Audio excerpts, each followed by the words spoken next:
Hare Krishna and good morning all of you. Students, your revision for final examinations is starting from today. Okay, and whatever chapters I will teach you in these revision classes, only these chapters will be asked in the final examinations.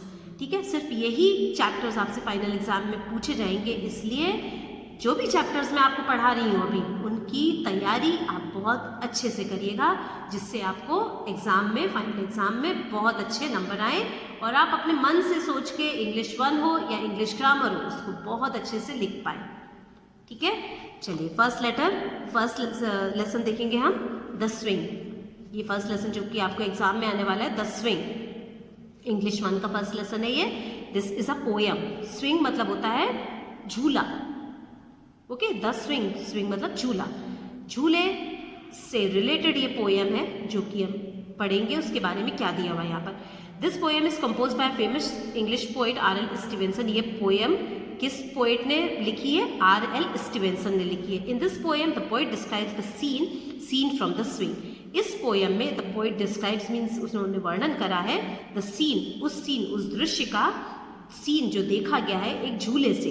झूले पे बैठ के हमको जो जो भी दृश्य दिखाई पड़ते हैं उन सीन्स का इसमें पोएट ने उनको डिस्क्राइब करा है. ओके, चलिए पोएम पढ़ते हैं. How do you like to go up in a swing. तो पोएट जो है वो बोलते हैं ऐसी, मतलब एक पोएम में बच्चों से पूछ रहे हैं वो, how do you like to go up in a swing. बच्चों, तुमको स्विंग में ऊपर जाना, अप मीन्स ऊपर जाना, गो मीन्स जाना, ऊपर जाना स्विंग में कैसा लगता है? हाउ डू यू लाइक, कैसा लगता है तुमको स्विंग में ऊपर जाना? Up in the air so blue. जब आप ऊपर जाते हैं तो हमको बिल्कुल कितना नीला नीला स्काई दिखाई पड़ता है, एकदम क्लीन सब दिखाई पड़ता है. Oh I do think it the pleasantest thing. फिर बोलते अरे मेरे को तो लगता है कि this is the pleasantest thing, मतलब ये सबसे मज़ेदार चीज़ है. झूले में बैठना बहुत मज़ेदार और उसमें बहुत मज़ा आता है बैठने में. Ever a child can do, जो कि एक बच्चा बहुत आराम से कर सकता है और उसको बहुत मज़ा भी आएगा उसमें बैठने में, है ना. Up in the air and over the wall. जब हमारा झूला ऊपर जाता है और तो ऊपर जाता है तो हमको दीवार के भी ऊपर हो जाता है हमारा झूला, है ना. जो घर की हमारी बाउंड्री वॉल होती है, हम स्कूल में झूला झूल रहे हैं तो उस बाउंड्री वॉल के ऊपर भी कभी कभी चला जाता है झूला. Till I can see so wide. तो जब झूला ऊपर जाता है तो अब हमको कैसे दिखाई पड़ता है कि दीवार के दूसरी तरफ की चीज़ें भी दिखाई देने पड़ जाती है. सो वाइड मतलब दूर दूर की चीज़ें भी दिखाई देने पड़ जाती हैं. Reverse and trees and cattle and all. और क्या क्या दिखाई पड़ता है? नदियाँ, पेड़ और जानवर, वो सब दिखाई देने पड़ जाते हैं जब हमारा झूला ऊपर जाता है तो. Okay, over the country side. और जो दूर दूर पर जो सड़कें हैं या और भी दूसरी चीज़ें वो सब हमको दिखाई देने लग जाती है जब हमारा झूला ऊपर जाता है. Okay, till I look down on the garden green. फिर बोलते हैं कि जब हमारा झूला नीचे आता है तो हमको नीचे का गार्डन की ग्रीनरी दिखाई पड़ती है. Down on the roof so brown. और जो घर की छत है या तो उसके ब्राउन कलर का उसके ऊपर भी कभी वो दिखाई पड़ता है. हमारा झूला धीरे धीरे नीचे आता है तो हमको रूफ दिखाई पड़ती है, मतलब जो घर के छत के ऊपर का कुछ हिस्सा दिखाई पड़ता है. नीचे गार्डन की ग्रास दिखाई पड़ती है. Up in the air I go flying again. फिर बोलते कि मेरा झूला फिर से ऊपर जाता है. Up in the air I go flying again. फिर से फ्लाइंग अगेन मतलब फिर से मेरा झूला ऊपर जाता है. Up in the air and down. और इस तरह से मेरा झूला ऊपर जाता है, नीचे आता है. तो बच्चों कितना मजा आता है. इस तरह से पोएट ने इस पोएम में ये डिस्क्राइब करा कि बच्चे को झूले में बैठने में कितना मजा आता है. ओके, चलिए अब इसके वर्ड मीनिंग देखते हैं. स्विंग मतलब होता है मूव टू एंड फ्रो, आगे पीछे जाना. ऐसे झूला झूलना कैसे झूलते हैं हम? आगे पीछे जाते हैं ना झूले में बैठ के. प्लेजेंट डिलाइटफुल, आनंददायक, बहुत मजा आ रहा हो जिस चीज़ में. कैटल पेट्स ऑफ पैस्चर, जानवरों का झुंड. Okay, country side land which is away from towns and cities. वो लैंड जो कि टाउन्स एंड सिटीज से थोड़ा दूरी पर हो उसको बोलते हैं कंट्री साइड. ठीक है, चलिए अब MCQs देखेंगे हम इसके. आपको स्टूडेंट्स देखिए, अगर आपने पोएम अभी अगर अच्छे से समझी है तो आपको इसके वर्ड मीनिंग तो ठीक है, थोड़ा सा हमको याद करना पड़ता है वर्ड मीनिंग को, लेकिन हम इसकी बैक एक्सरसाइज में MCQs, ट्रू फॉल्स और इसके क्वेश्चन एंड आंसर्स बहुत ईजिली कर सकते हैं. तो आपको कभी भी अगर, हमेशा मैंने आपको एक बात बोली कि आप कभी भी लेसन बहुत अच्छे से समझ लीजिए, उसके बाद आपको एक भी एक्सरसाइज करने में प्रॉब्लम नहीं आएगी इसकी.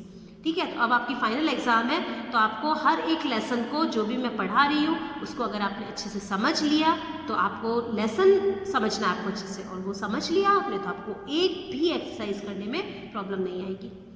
ठीक है, चलिए एमसीक्यू देखते हैं। Tick the correct option, correct option पर टिक करना है। The child can see dash from the swing, child देख सकता है ट्रीज, रिवर्स और both and A and B.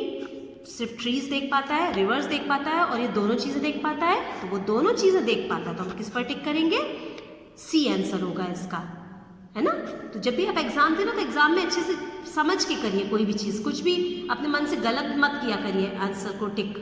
Okay, second देखते हैं। The sky was so, sky कैसा था? व्हाइट था, ब्लू था, एक ग्रीन था। पोएम में भी हमने क्या पढ़ा? स्काई कैसा था? ब्लू था, तो हम ब्लू पर टिक कर देंगे। ठीक है, नेक्स्ट राइट रॉन्ग देखते हैं इसके। A child likes to go up in a swing because it is very pleasant. Child को पसंद है to go up in a swing, झूले में ऊपर जाना, because it is very pleasant, क्योंकि वो बहुत मजा आता है वैसा करने में। ये राइट है कि रॉन्ग है? उसको कैसा लगता है झूला झूलने में? उसको मजा आता है, तो दिस इज राइट, ये सही हो जाएगा, है ना। Second sentence, a child can not see anything while going up in a swing. यहाँ पर लिखा है कि a child can not see anything, can not मतलब नहीं सकता, सी मतलब देखना, एनीथिंग मतलब कोई भी चीज़, while going up in a swing जब वो झूले में ऊपर जाता है तो वो कुछ भी नहीं देख पाता है क्या? ऐसा हमने पोएम में पढ़ा क्या? अभी हमने तो क्या पढ़ा कि वो बहुत सारी चीज़ें देखता है, तो ये क्या होगा? रॉन्ग होगा ये वाला। ठीक है, the child sees rivers, trees and cattle. बच्चा देखता है क्या? रिवर्स देखता है, ट्रीज देखता है और कैटल देखता है। अभी हमने क्या पढ़ा था? वो ये सब चीजें देखता है जब वो झूले में ऊपर नीचे जाता है, तो this is right. In a swing the child goes up and down, swing में जो बच्चा ऊपर नीचे जाता है, क्या हमने पढ़ा था अभी? हाँ, वो ऊपर नीचे जाता है, सो दिस इज राइट, ये राइट हो जाएगा। तो देखिए, अभी अगर हमने पोयम को अच्छे से समझा तो हमको एक भी एमसीक्यू या राइट रॉन्ग करने में प्रॉब्लम नहीं आई।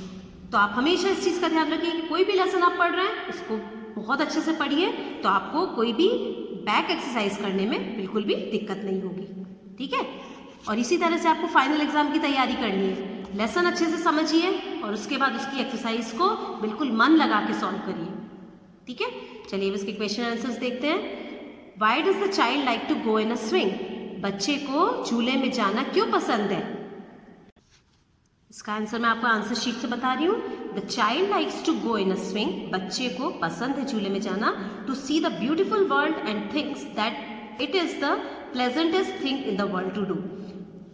उसको झूले में जाना पसंद है to see the beautiful world, इस ब्यूटिफुल वर्ल्ड को देखने के लिए, एंड थिंग्स उन चीज़ों को, that it is the pleasantest thing in the world to do.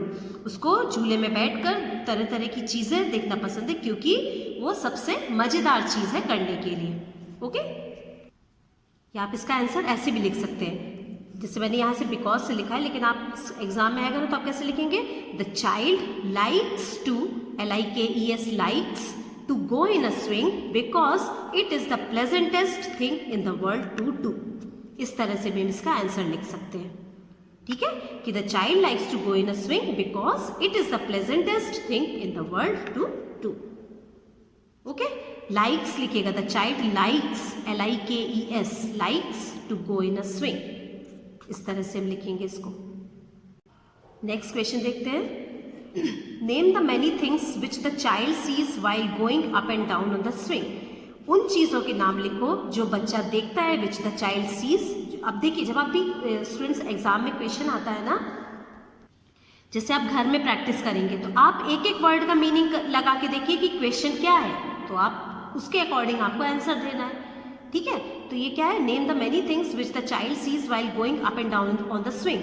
उन चीज़ों के नाम बताओ विच द चाइल्ड सीज, जो बच्चा देखता है, while going up and down on the swing, जो बच्चा झूले में जब ऊपर नीचे जाता है तो जिन चीज़ों को देखता है तो उन चीज़ों के आपको नाम बताने हैं। तो वो क्या क्या देखता है? The child sees rivers, cattle, trees and all over the countryside. ये सब चीज़ें देखता है ना वो जब झूले पे बैठता है, तो the child sees rivers, cattle, trees and all over the country side while going up and down on the swing। ठीक है, तो तो ये हमने पोएम में पढ़ा, उसको समझा तो हमको समझ में आ कि हाँ उसने झूले में बैठा था तब ये देखा था, उसको झूले में बैठना पसंद क्यों है।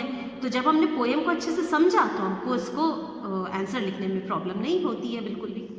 ठीक है, तो अब आप हमेशा से ध्यान में रखिए कि कोई भी लेसन जो मैं पढ़ा रही हूँ उसको बहुत अच्छे से आप लोग समझिए और उसके बाद उसके क्वेश्चन एंड आंसर्स को भी अच्छे से समझ कर और उनको लिखिए। Okay, so that's all for today. Thank you all of you and take care.